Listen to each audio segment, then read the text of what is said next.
का हाल चाल बा। चला शुरू करन आज का क्लास। तो पहला क्वेश्चन बा कि ठगों का उन्मूलन किसके नेतृत्व में हुआ।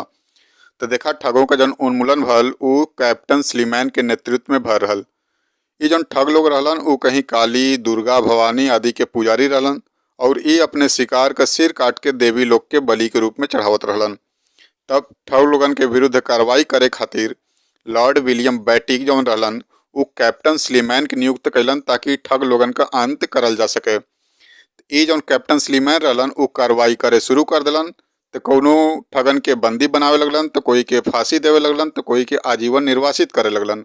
और ई प्रकार से 1837 के बाद संपूर्ण रूप से ठग लोगन का अंत हो गल।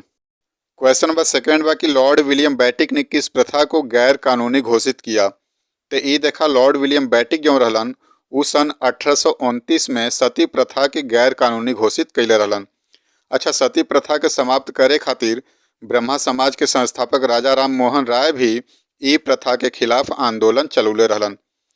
लॉर्ड विलियम बैटिक के बारे में एक चीज और कहल जाला कि ई दास प्रथा के समाप्त करे खातिर भी एक अधिनियम लिया रहलन जेकर नाम रहल भारत सरकार अधिनियम 1833, ताकि दास प्रथा के समाप्त करल जा सके भारत से।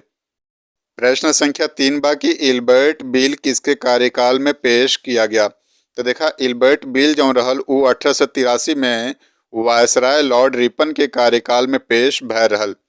अच्छा, ई बिल में का रहल कि भारतीय न्यायाधीश लोगन के यूरोपीय अधिकारी लोगन पे मुकदमा चलावे का अधिकार देवल गल रहल एमन। तो हालांकि यूरोपीय लोगन के विरोध के चलते ई बिल फिर से वापस ले लेवल गल रहल। अगला प्रश्न बा कि किस वायसराय के कार्यकाल में महान शहीद भगत सिंह, सुखदेव और राजगुरु को फांसी की सजा दी गई थी। तो ई रहलन लॉर्ड इरविन। लॉर्ड इरविन के कार्यकाल में महान शहीद भगत सिंह, सुखदेव और राजगुरु के फांसी का सजा देवल गल रहल।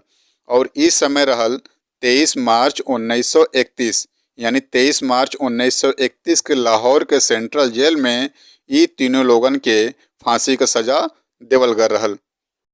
क्वेश्चन नंबर 5 बा कि स्वतंत्र भारत के पहले भारतीय गवर्नर जनरल कौन थे। तो ई रहलन सी राजगोपालाचारी।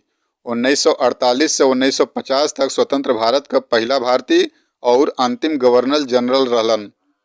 क्वेश्चन नंबर 6 बा कि बिहार में परमानेंट सेटलमेंट लागू करने का क्या कारण था। परमानेंट सेटलमेंट मतलब स्थायी बंदोबस्त। और आप लोगन के तो ये मालूम है बा कि स्थायी बंदोबस्त लागू करे वाला लॉर्ड कॉर्नवालिस रहलन। अच्छा, बिहार में परमानेंट सेटलमेंट लागू करे के पीछे का कारण ई रहल कि कंपनी के खातिर भू राजस्व का एक निश्चित राशि तय करे के रहल। ऐसे बिहार में परमानेंट सेटलमेंट लागू भल।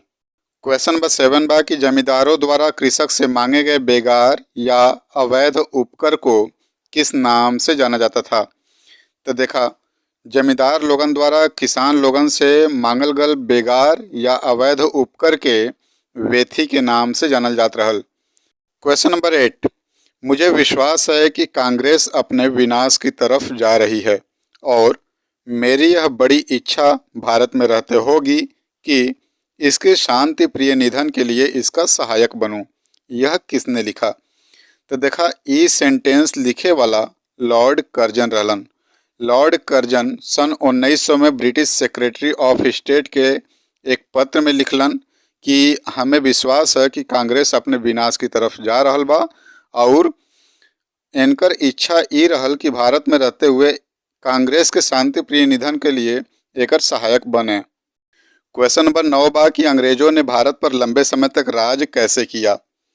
यानी आप लोगन के ई बतावे के बा कि जौन अंग्रेज लोग रहलन वो भारत पर लंबे समय तक राज कैसे कैलन। तो एकर पीछे एक कारण रहल कि अंग्रेज लोगन का एक नीति रहल और वो नीति रहल बांटो और राज करो। यानी भारत के लोगन के बांटा और फिर उनके ऊपर राज करा। और यह नीति के कारण अंग्रेज लोगन भारत पर लंबे समय तक राज कैलन। अब ई क्वेश्चन है क्लास का अंतिम क्वेश्चन। किस वर्ष टीपू सुल्तान और ब्रिटिश ईस्ट इंडिया कंपनी के बीच मंगलुरु की संधि पर हस्ताक्षर किए गए थे। यानी आप लोगन के ई बतावे के बाद वो कौन साल रहल जब टीपू सुल्तान और ब्रिटिश ईस्ट इंडिया कंपनी के बीच मंगलुरु की संधि पर हस्ताक्षर भैल रहल। तो ई देखा रहल 1784। 1784 में जौन ई मंगलुरु का संधि भल, एकरे बाद द्वितीय मैसूर युद्ध समाप्त हमेशा के लिए हो गल। अगर सही कहल जाए तो आंग्ल मैसूर युद्ध कुल 4 भल रहल। पहला 1767 से 1769 के बीच, दूसरा 1780 से 1784 के बीच, तीसरा 1789 से 1792 के बीच, और चौथा और अंतिम आंग्ल मैसूर युद्ध भर रहल 1798 से 1799 के बीच। तो आज की क्लास में बस इतना ही। चला मिलल जी अगले क्लास में, तब तक आप लोग पढ़त रहा, मस्त रहा।